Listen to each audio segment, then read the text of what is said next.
Hello बच्चों, मैं हूं तापस कुमार सिंह। स्वागत है आप सभी का इस वीडियो में। इस वीडियो में आज हम लोग देखेंगे कक्षा 10 का गोधूली भाग 2 से लिया गया राम बिनु बिरथी जगी जन्मा, जो नर दुख में दुख नहीं माने। ये कविता का 2 पद है, ठीक है, और जो कि काव्यखंड से लिया गया है। तो बच्चों इन 2 पदों का आज हम लोग सभी प्रश्न उत्तर देखने वाले हैं, ठीक है।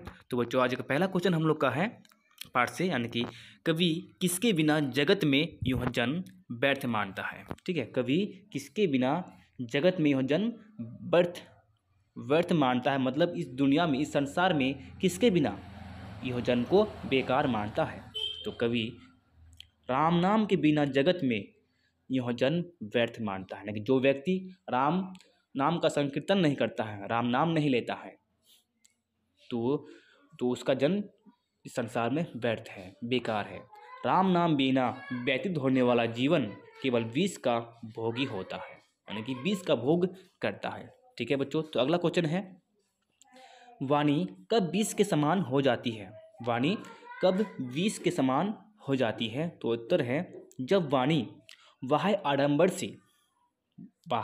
आडंबर से संपन्न होकर राम नाम को त्याग देती है, तब वह विष हो जाती है। अर्थात राम नाम के अतिरिक्त उच्चरित ध्वनि काम क्रोध मद सेवन आदि से परिपूर्ण होती है, यानी कि जब मनुष्य राम नाम लेना छोड़ देता है, तब वह विष के समान हो जाता है। राम नाम के अलावा कोई भी शब्द मुँह से अगर निकलता है तो वो काम क्रोध मद सेवन आदि से परिपूर्ण होता है। ठीक है बच्चों, तो अगला क्वेश्चन है हमारे पास, नाम कीर्तन आगे कवि किन कर्मों की व्यर्थता का सिद्ध करता है। नाम कीर्तन के आगे कवि किन कर्मों की व्यर्थता सिद्ध करता है, मतलब नाम कीर्तन के आगे कौन कौन सा ऐसा कर्म है जो बेकार सिद्ध करता है कवि ने। ठीक है, तो इसमें पुस्तक पाठ यानी कि किताब पढ़ना, व्याकरण के ज्ञान की बखान, व्याकरण की जो ज्ञान की बखान है, यानी कि दंड कमंडल धारण, शिखा बढ़ाना या चोटी बढ़ाना, ठीक है, तीर्थ भ्रमण यात्रा करना, जटा बढ़ाना, तन में भस्म लगाना, जैसे अघोरी बाबा होते वो तन में हमेशा वो क्या करता है, भस्म लगा के रहता है। वस्त्रहीन होकर नग्न रूप में घूमना, जो वस्त्रों को त्याग कर नग्न होकर घूमना इत्यादि कर्म ईश्वर प्राप्ति के साधन माने जाते हैं, लेकिन कवि कहते हैं कि भगवत नाम कीर्तन के आगे ये सब कर्म व्यर्थ है। अगर आप भगवत नाम कीर्तन नहीं करते हैं तो ये सारी कर्म जो है सब बेकार है। ठीक है, बस आप नाम कीर्तन करिए और आपको मुक्ति मिल सकती है। ठीक है, तो अगला क्वेश्चन है, प्रथम पद के आधार पर, यानी कि हम पहले बताए थे कि इस कविता में 2 पद है। पहला पद है राम नाम बिनु बिरथी जगी जन्मा, और दूसरा पद है जो नर दुख में दुख न माने। ठीक है, तो इसमें प्रथम पद की बात कर रहा है। तो प्रथम पद पर बताए कि कवि ने अपने युग में धर्म साधना के कैसे कैसे रूप देखे थे।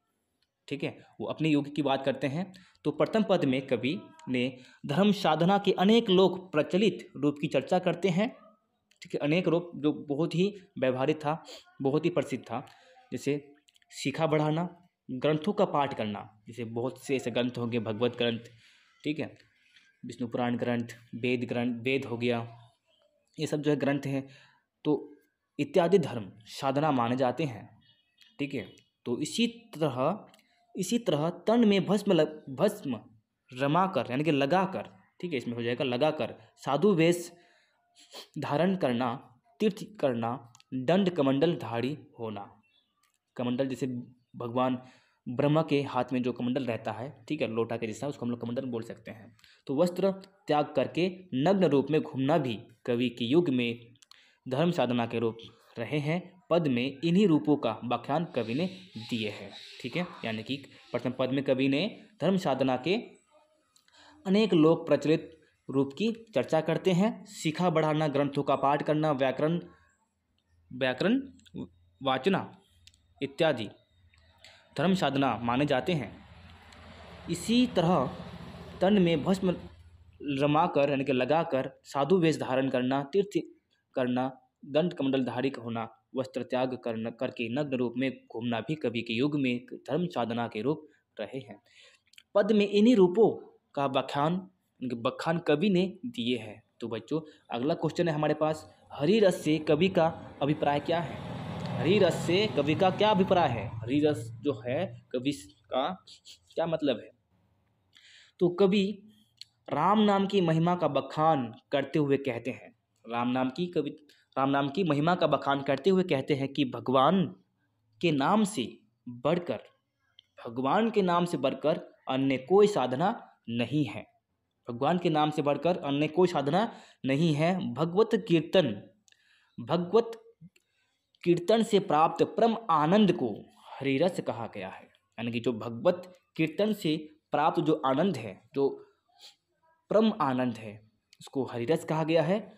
भगवान के नाम कीर्तन, नाम स्मरण में डूब जाना, हरि कीर्तन में रम जाना और कीर्तन में उत्साह परमानंद अनुभूति करना ही हरिरस है। इसी रस पान से जीव धन्य हो सकता है। ठीक है, यानी कि जो परम आनंद यानी कि भगवत कीर्तन से प्राप्त आनंद को ही हरिरस कहा गया है। भगवान के नाम कीर्तन, नाम स्मरण हरि कीर्तन में यानी कि कीर्तन उत्साह में जो परम आनंद अनुभूति करता है वही हरिरस है। और इसी रस का पान से, इस रस को ग्रहण करने से जीवन धन्य हो सकता है, मनुष्य धन्य हो सकता है, मनुष्य मुक्ति पा सकता है। तो बच्चों अगला क्वेश्चन है हमारे पास, कवि की दृष्टि में ब्राह्मण का निवास कहाँ है? ठीक है, कवि की दृष्टि में ब्राह्मण का निवास कहाँ है? ब्राह्मण कहाँ निवास करते हैं? ठीक है, तो सवाल ये करता है, तो जो प्राणी सांसारिक विषयों की आसक्ति से रहित है, जो मान अपमान से परे है, ठीक है, जो संसार का जो परिवार है, जो गृहस्थी का जो भी समस्या है, इन सब से परे है, इन सब से दूर है, रहित है मतलब इन सब से दूर है, जो मान अपमान से परे हैं, मतलब उनका चाहे मान करो चाहे अपमान करो उससे कोई मतलब नहीं पड़ता उसको। ठीक है, हर्ष शोक दोनों से दूर रहे, जो हर्ष और शोक दोनों से दूर है, मतलब हर्ष का जब उसको आनंद मिलता है और जो शोक मतलब दुख से दूर रहता है, मतलब दुख में दुख नहीं करता है, हर्ष में ज़्यादा खुशियाँ नहीं होती है, ज़्यादा हर्ष नहीं मनाता है, तो उन प्राणियों में ही ब्रह्म का निवास बताया गया है। उन प्राणियों में ही ब्रह्म का निवास बताया गया है।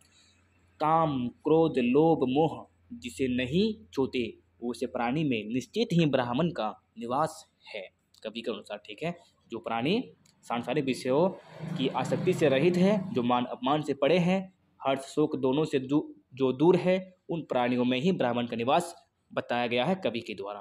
काम क्रोध लोभ मोह जिसे नहीं छूते वैसे प्राणियों में निश्चित ही ब्राह्मण का निवास होता है। ठीक है बच्चों, तो अगला क्वेश्चन है हम लोग का, गुरु की कृपा से किस युक्ति की पहचान हो पाती है? ठीक है, तो यह है हम लोग का 7 नंबर क्वेश्चन, गुरु की कृपा से किस युक्ति की पहचान हो पाती है?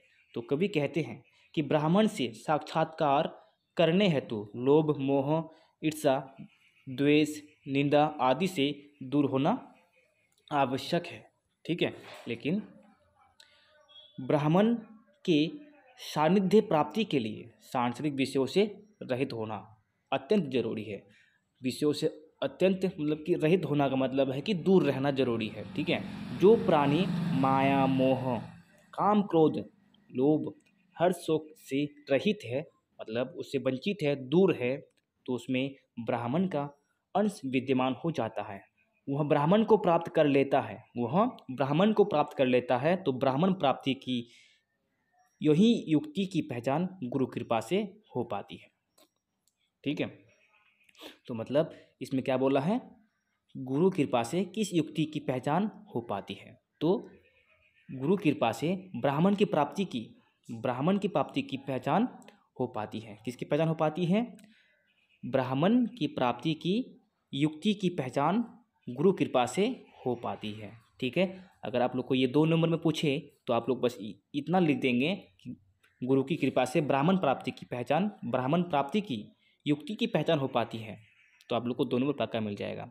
अगर ये आप लोग को 5 नंबर का पूछता है तो आप इतना सब कुछ लिखना पड़ेगा। ठीक है, तो गुरु बिना ब्राह्मण को पाने की युक्ति का ज्ञान नहीं मिल सकता। इसमें कहता है गुरु बिना बिना गुरु का अगर आप लोग ब्राह्मण को पाने की युक्ति का ज्ञान पाना चाहते हैं तो ये संभव नहीं है, ठीक है, ज्ञान नहीं मिल सकता है। अर्थात अगर आप ब्राह्मण को पाना चाहते हैं तो गुरु का कृपा पात्र होना परम आवश्यक है, गुरु का आशीर्वाद आपके ऊपर होना बहुत जरूरी है। अगर आपका गुरु नहीं है तो आप ब्राह्मण को नहीं पा सकते हैं, ठीक है। यानी कि कहता है कभी कहते हैं कि ब्राह्मण से साक्षात्कार करने हेतु लाभ मोह ईर्षा द्वेष निंदा आदि से दूर होना परम आवश्यक है। ब्राह्मण की सानिध्य प्राप्ति के लिए सांसारिक विषयों से रहित होना अत्यंत जरूरी है, मतलब उन सब चीज़ों से दूर होना जरूरी है। जो प्राणी माया मोह काम क्रोध लोभ हर्ष शोक से रहित है उसमें ब्राह्मण का अंश विद्यमान हो जाता है और वह ब्राह्मण को प्राप्त कर लेता है। ब्राह्मण प्राप्ति की यही युक्ति की पहचान गुरु कृपा से हो पाती है। गुरु बिना ब्राह्मण को पाने की युक्ति का ज्ञान नहीं मिल सकता, मतलब कि असंभव है। अर्थात ब्राह्मण को पाने के लिए गुरु कृपा का पात्र आपके ऊपर होना चाहिए। गुरु कृपा का पात्र मतलब कि आपके ऊपर वो आशीर्वाद होना चाहिए, आवरण होना चाहिए, ठीक है। तो बच्चों ये था हम लोग का 7 नंबर तक क्वेश्चन, ठीक है। तो अगले वीडियो में हम लोग फिर देखेंगे 8 नंबर से जो बचा हुआ है 8 नंबर 9 नंबर, ठीक है। 8 नंबर में है राम नाम बिनु और उजीब मणि, इसका व्याख्या करना है, ठीक है। इसमें क नंबर का व्याख्या करना है। फिर अगले इधर ख नंबर भी है, ठीक है। ख नंबर में कंचन माटी जाने, इसका भी व्याख्या करना है, ठीक है। आगे हर्ष शोक ते रहे न्यारो ना ही मान अपमाना, ठीक है। इन सब का व्याख्या करना है। उसके बाद 9 नंबर फिर उसके बाद जो आएंगे बच्चों आप लोग का वो व्याकरण आएंगे हिंदी का, ठीक है। तो ये वीडियो आप लोग को कैसा लगा कमेंट सेक्शन में जरूर बताइए, और अगर आप हमारे यूट्यूब चैनल में नए हैं तो लाइक कीजिए, कमेंट कीजिए और सब्सक्राइब कीजिए और अपने दोस्तों को भी शेयर जरूर कीजिए। तो बच्चों थैंक्स फॉर वॉचिंग।